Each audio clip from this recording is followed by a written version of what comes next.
I will try to make this an entertaining hour overall, as best as you can do when the topic is business intelligence and metrics in there. When I'm talking about BI and metrics, when it comes to an HR standpoint, it's coming from experience in working on the operating group for HOTUS IQ. We have about 200, 250 data marts running right now for our clients, and some of you are sitting in the room where clients are actively reporting on metrics, on HR metrics, to try to execute change. And one of the big challenges that I think we all have, and in some of the messages that you've heard throughout the day, is that we are in a glut of data. It's really hard to tell what to use in order to define success overall. And I heard a few questions even this afternoon just on that topic overall. And we tend to write a lot about this topic. We've written books about it, some articles about it as well. And I've kind of boiled that down into a presentation that was first given at SHRM last year, and we've kind of iterated on from there. Today's presentation is actually much less about, here are the 5 metrics that you should use for recruiting. I'm actually going to be mean and not tell you what those are. Actually, later I do. But I actually am going to talk more about what it takes to build metrics that will actually make a difference within the organization. I think all of us are challenged to put the right metrics in front of the right people to execute change. And that's a real challenge, not just for HR, but for many parts of our organizations overall, whether we're in finance or in operations and so forth. So the first thing, and this is actually an exercise that I started on the bus at SHRM in Las Vegas 2 years ago, that I want to now extend off to you, which is, what do you think of when I say HR metrics? And so just anyone kind of give me your opinion right now. What does HR metrics mean to you? Go ahead. Number of fills, okay. Cool. Cost per hire. Cool. Okay. Turnover, okay. Does anyone feel like they're using metrics so easily right now with just like, water rolling down a hill? Is that fun in there? Okay. Is there, like, as you're working with executives, are they satisfied with the metrics that we're able to give them in terms of visibility to what's going on within talent overall? That seem like it's a topic of decent conversation? Because we got an hour on it. So. All right, make sure. Okay. This is actually, I'll kind of give you my completely non-scientific poll that started on the bus at SHRM in Las Vegas. And the first one is this. I love that. That actually was on the bus, by the way. I got to get me some of that. I loved it. That was probably one of my favorites, and not, that came up a few times, I think, during there. How many of us feel like this? I didn't get into HR for the math, right? You hired us to be people, not math people. I mean, why are we doing these sorts of things? This one came out of an Indian consulting firm that was in the U.S. It said, look, stop talking to me about tools, stop talking to me about all this sort of thing. My problem is that my CEO won't even let me in the door unless I talk about ROI. Now that was her major concern with there as well, and I thought that was an interesting portion. There we go, right? I can see some of you can relate to tracking in Excel. Excellent. See, it doesn't feel like 3 o'clock on a Friday.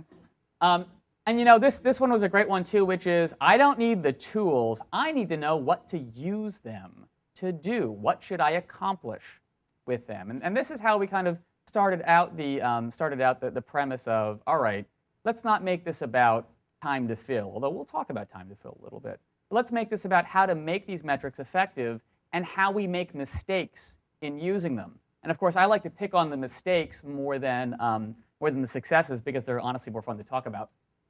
I kind of put them into 4 buckets. And the first one is that many times when we're using metrics, we poorly align them with the audience in which we're giving them to. How many of us have gotten the CEO yawn, right? You work for 2 weeks straight, big book, and they just, what's next? In there too. Metrics are many times not tied to outcomes. And that's if you're running a statistic, you actually want it to do something. There has to be some work that is accompanying that metric. I intend during the next hour to frighten you about what horrors can come of spreadsheets and statistics. I'm going to show you some of the ways to both abuse and use statistics appropriately to achieve your objectives. And then we're going to also talk a little bit about the relationship between the producer of data, we within HR, and the users of that data as well. And there's some very interesting research on that.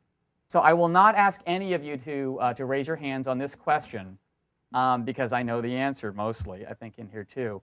There's too many times when we have an enormous amount of data that we don't do anything with. It winds up in the drawer. I'm not quite sure if the drawer is stuff and nonsense or stuff, but it's winding up in a drawer and it's not being acted upon. And especially this kind of information. By the way, this question I asked to one of our client organizations that was cited in the leading book on competitive business analytics. I mean, the CEO wrote the foreword to it. And they said to me point blank, yeah, we put those in the drawers too, in there. It's not just us in the room that have these kinds of problems with it overall. So this is my little vignette of not using data appropriately. Haircut. The haircut boss is looking at his staff going, our turnover is so low we don't even track it anymore. Well, how many of us know that maybe turnover being too low sometimes is a problem in there as well? I mean, there is such a thing as that. I have never seen, there you go, right? I have never seen a CFO tell his or her staff, you know what, this month, don't run the P&Ls. We're good enough. Do you hear that a lot? Does it happen within the financial group? If a metric is important to run, you don't stop running it because you think it's kind of low enough, you think it's under control. You begin to evaluate what that metric is against some type of benchmark. It's either going to be too low, going to be too high, or you need to reset what that benchmark needs to look at. But you just don't stop running it because you just, it's okay, I'll look at something else later. This is my horror. It has certainly happened to me. It has probably happened to you. This is the 2-week problem. You've been working on something for 2 weeks. Actually, Rich and I were in a meeting together, right? Where someone had, how long were they working on that presentation? A month? And showed me the deck and said, oh, by the way, they looked at my month-long project for 10 minutes. Put the binder aside. There's a problem. Obviously, it's not all our fault, but there's something we're doing wrong or we can do better to fix this situation, to avoid the yawn. So, there's some data about this that really helps us figure out, well, what is actually going on here? And the one that I like the most, this actually came out of an HR metrics survey that I was working on. And I call this the CHRO is from Mars and everybody else is from Venus, right? Where the CHRO in this survey was asked, what are your top metrics that you care about that you're looking at? And then they asked the C-level, anyone else in the C-level, and what they cared about from HR metrics. And it turns out that the 5 top are different. Now, does this mean, and by the way, this is where we can recriminate ourselves. One way to go down here is, oh, well, I guess HR is just out of touch. Right? They don't get our business. Well, of course not. We understand our business. We're trained professionals in what's going on here. But when you're the CHRO and you're responsible for a staff, well, of course your number one priority is going to be what my ratios are. Am I properly servicing my staff?